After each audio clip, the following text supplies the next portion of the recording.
Well, let's open it up to some questions from students. We have mics in the front aisles here. Students only, questions for Craig and Will. We'll do this for about 20 minutes. Step right up. Yes, please. And your name and your grade or your class. Hi, my name is Maiklin. I'm a sophomore here. And my question is for Will, and I am dying to know, what is your favorite character that you have played? Well, I feel very lucky in that, I've truly had so much fun doing literally every movie that I've gotten to do, or whether it be on Saturday Night Live and that sort of thing. I mean, if I have to pick one, Ron Burgundy and Anchorman was such a tough battle to get that movie made. I think we literally had 10 production companies and studios in one day decline to do the movie, and it took us about 3 years to get anyone to read the script, and so to actually finally make it and then to watch it have this kind of following, and that's very satisfying to me. Yeah. Congratulations. Thank you. Next question on this side. Yeah, first of all, I just want to say thank you to both of you, especially Craig, for sharing your story today. My question is for Will. I just wanted to know if you...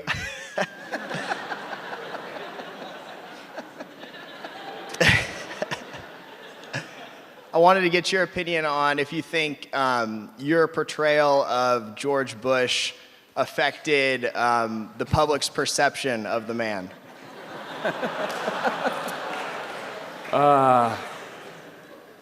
I've been told that it did. When you're kind of in the vortex of doing that, how quickly we forget that, we didn't have a president there for a month, and we were just Daryl Hammond, who was doing Al Gore, and myself. It was. We were just basically doing these comedy characters. You kind of forget when you're on a show like Saturday Night Live that the people you portray are actually real people and that you might have effect on how things are perceived. But yeah, I've been told that I made him seem really likable and that like a guy you want to have a beer with. And I didn't actually think he would win. And Win some, you lose some. yeah, and he did, and ended up playing him for. But you know what? I don't really sit back and analyze that too much. Yeah. Yeah. I'm wondering, you're from Orange County, playing that role, active in Democratic circles. Are you allowed to go back to Orange County anymore? I have an easy pass. Yeah. So. Little toll road joke. Yeah, 73. Yeah. Next question, please. Okay, hi, my name is Danielle, and I'm a sophomore. My question's for Craig. How bad was OChem, and do you regret going into business? I'm sorry, what? How bad was OChem, and do you regret going into business instead? Because I'm pre-med, and I'm really contemplating it right now. Run to Hoffman Hall right now. I mean, the entrepreneur program, I was, actually a fraternity brother of ours was already in the program, and he invited me to one of the classes, and I was hooked from that standpoint.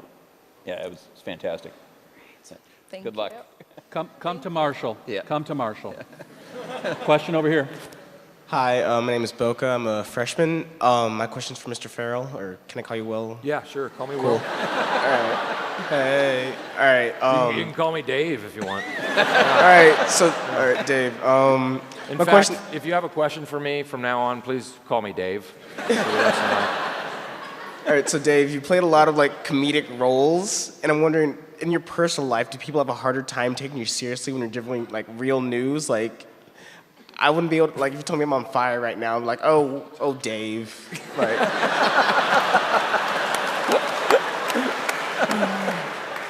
That's why I never give anyone real news. Yeah.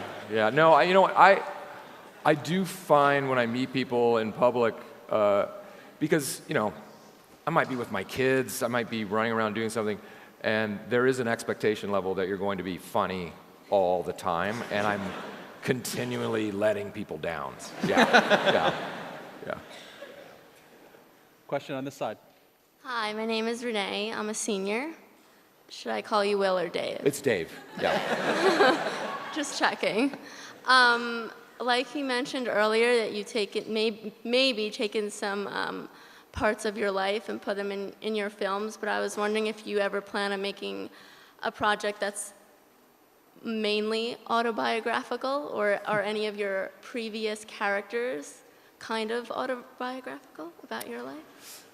I mean, other than Old School, there was some autobiographical moments there that were already written in the script, so I knew I was perfect for the part. Yeah. But no, I kind of really love the roles I get to do as a chance to be someone I'm not, and it's a chance to kind of explore that, as opposed to I don't think anything about my life would be that interesting. So, It seemed pretty interesting. Other than my antique pistol collection, which is gorgeous.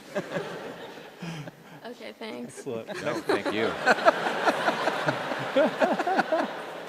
Very satisfied with that answer. I can tell. Yeah. Next question. Hi, Dave. I'm Jessie. Hi. I have to ask, as it's a bit of an urban legend, but did you really get kicked out of DTD for flooding the basement and trying to kayak on it? I did not. No. No. Yeah. We didn't even have a basement. We don't have a basement. Yeah.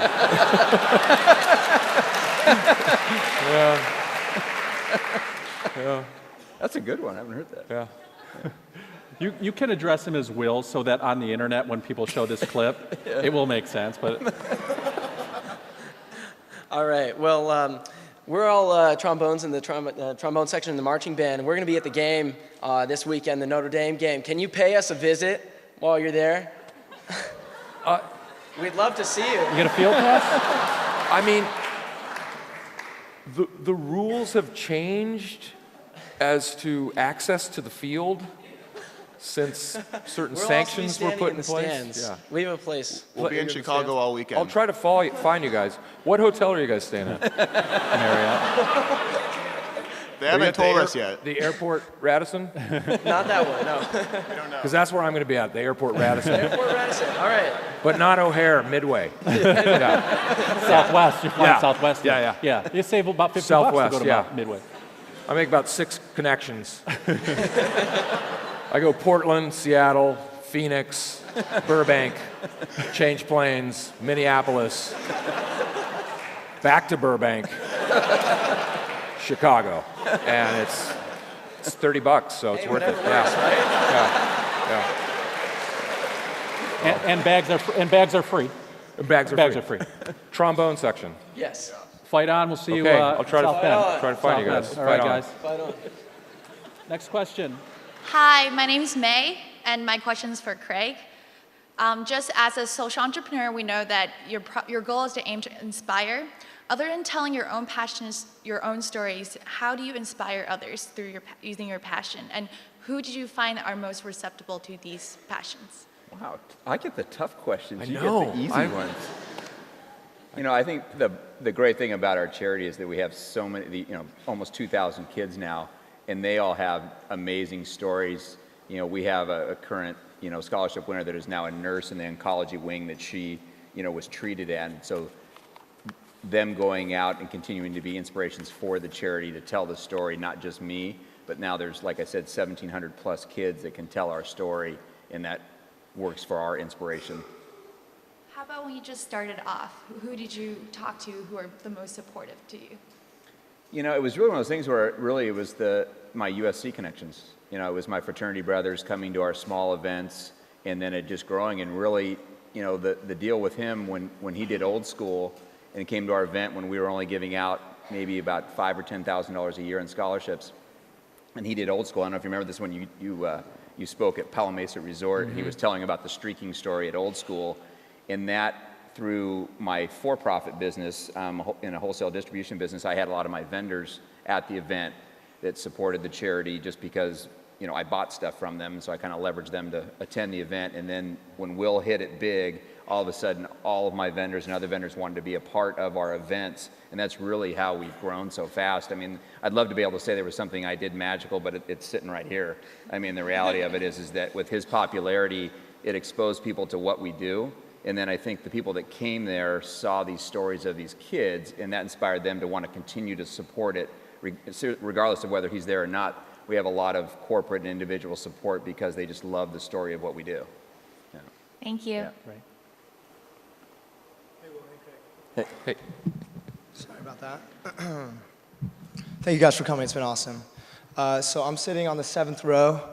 I came with the lady sitting next to the man with the yellow shirt, who's actually a pretty good-looking guy. I've been seeing her for about 2 or 3 weeks. He's gorgeous. And He's a great-looking guy. he's a great-looking guy. I think I'm in love with him. It's been stressing me out the whole time.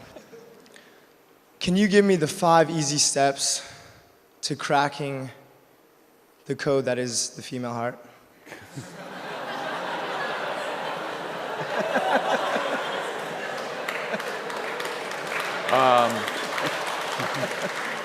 You want to help me? Cracking the code that is the female heart? My wife might be able to answer. Did I do it? Number 1, you got to bathe. Okay? And V-necks do not work. V-neck T-shirts.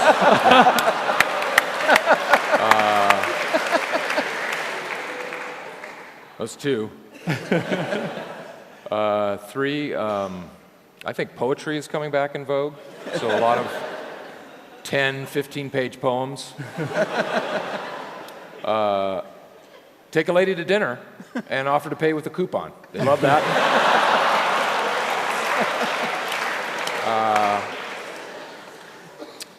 5th one. It's your world.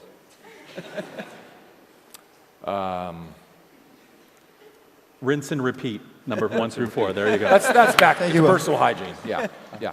My roommate is actually starting a nonprofit. I think it has to deal with the families of those who die from cancer. And I guess my question to you is, what is there that you can't learn in a book from the USC bookstore about nonprofits and starting nonprofits that, would be good to know in these beginning stages?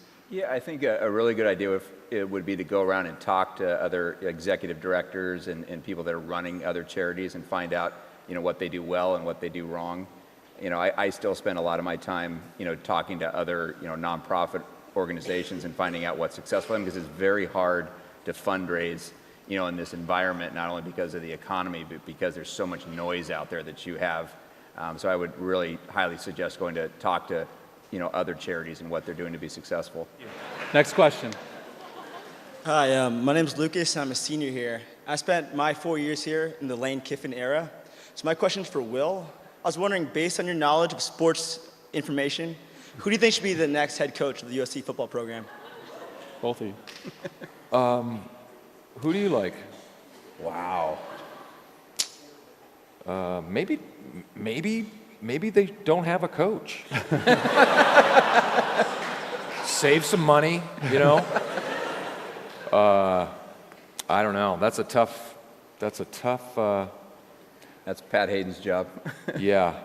I was up in Seattle this weekend, and I went to the Seahawks game, and I met Mike Holmgren. I don't know if you remember, Packers coach and Seahawks coach. FC? So I tried to convince him to come down.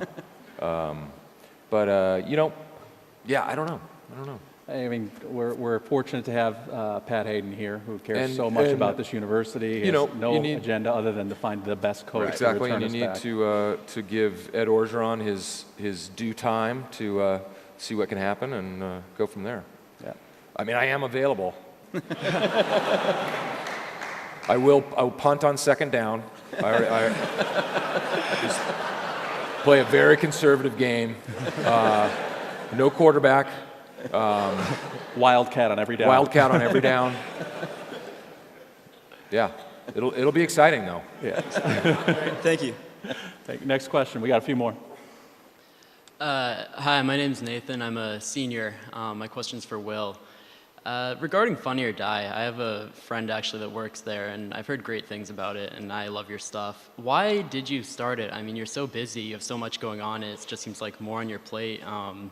And I'm glad you did, but what really pushed you to do it? Well, it was serendipity actually. We were approached by Mark Kwame, who was at Sequoia at the time, and it was basically an idea that they had, and they were looking for the right kind of combination of people to run it, and they approached myself and Adam McKay, and I think the story's getting revised every year. It's now in the 5th year of the site, but the real story is we were fairly ambivalent to the idea. We had seen other comedy sites come and go. We didn't understand. We couldn't figure out how are we going to get our friends to want to do comedy for free, and it just felt like I don't know if this is going to work, but we were afraid if we said no and someone else said yes, what if it did, blow up? So we decided to take it on, and we got lucky with the landlord video, and that kind of put us on the map. And then once again, we've been fortunate in getting a great, talented team, there in place, and now it's of course kind of running itself and going on to produce.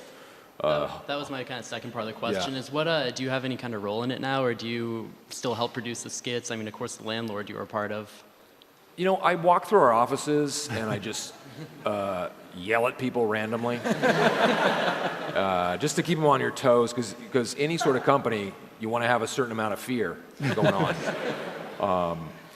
I try to, we're more editors in a way now. It truly is.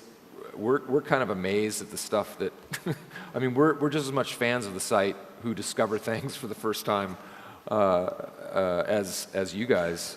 So when time permits, I'll come and do a piece, or we'll definitely call and send an email if we have an idea for a specific video that should be shot, and definitely participate in the board meetings and what the future of the site is and things like that. Cool, thank you. Does this set look familiar at all to you? Between two giant ferns. Yeah. But that's kind of the amazing story of the site, is someone like Zach Galifianakis is like, hey, I've got this idea. I want to just have two ferns and a weird coffee table. We're going to shoot it like a bad cable access thing. And we're, great, let's do it. And it's on the site right away. And I think it's really a fun tangent for a lot of people in comedy and out of comedy to come and play around. Oh, that Between Two Ferns is just, it's indescribable. It's I'm amazing. sure it's going to go on to bigger and better things. I'm sure he could do, a show on HBO, a show anywhere he wants with that, but it's just perfect where it is. It's the perfect content for the perfect site. Yeah. Which side are we on? All right, let's go. Keep it going. Hello, I'd like to say thank you for being here, and this is for Will. Some of the most impressionable moments for me is whenever you're on like an awards show and you're trying to present an award. Like I remember that one time specifically when we made it with Sacha Baron Cohen for 2 minutes, and I was wondering how does that work? Like, is it like, did it give you like a script and then you burn it like the backstage before you're going on stage, or is it like you just do it spontaneously? And also, like, how is the art of like not giving a crap something you learn, or something that is inherent within the human being? It's a great question. I think they're going to start teaching that class next semester. The art. Upper division. Upper division. Okay. Yeah. No, most of the time it's pretty well thought out. The case with Sasha, we worked all of that out. I just did a thing with at the Golden Globes with Kristen Wiig, where the premise was we were supposed to, as the presenter, have watched all the movies, and we talked about the movies in a way that clearly revealed that we had not seen any of them. That was something we were just doing off the top of our heads, because we didn't want anyone to steal it while we rehearsed it. So it's kind of a combination. Excellent. Thank you. Couple more questions. So my question is for Craig. So you talked a lot about how you used Will and his fame to grow your business. And seeing as I don't personally know Will Ferrell at all, really, I was wondering. I was kind of wondering, did you have any other advice for like starting your own business or other business? And Will, can I get your number? My number? Yes, of course. Working on the getting to know you thing. Okay, yeah. What was I'm the happy to have lunch with you. What was the question besides, can I get your number? So like, what kind of other advice would you have for people starting their own business besides just like networking and meeting Will Ferrell? I had a passion because of what I went through. So, I mean, regardless of whether Will was who he became, you know, even if he wasn't famous, I think he still would be a part of the charity helping out as best he could. And I was going to do it either way. So the level of my success with the charity, I didn't know what it was going to become, but I was not going to stop. So I would say just persistence and not giving up on the goal. It's kind of what, you know, and I'm just very fortunate that he ended up where he did. Thanks. Great. Last question, please. My name is Robbie. I'm a sophomore. My question's for Dave. You've obviously worked with a lot of famous comedians, and I was just wondering which one you thought personally was the funniest that you'd worked with. Oh, gosh. Well, we talked about Zach Galifianakis. He's hilarious. You know, so many of the non-comedians are actually some of the funny. Like John C. Reilly is as funny a guy as you'll ever come across, and that's kind of what we like to do in a lot of these movies is take actors that you haven't really seen in a comedic way and have them kind of explore something different, and they turn out to be as funny as any of us who are the comedians. So I'm trying to think. George W. Bush was really funny when I met him. So fast. Sure he's not a bear or puma?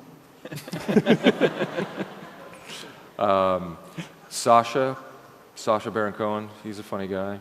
But you know what? We aren't kind of sitting around trying to make ourselves laugh either. So it's a little boring.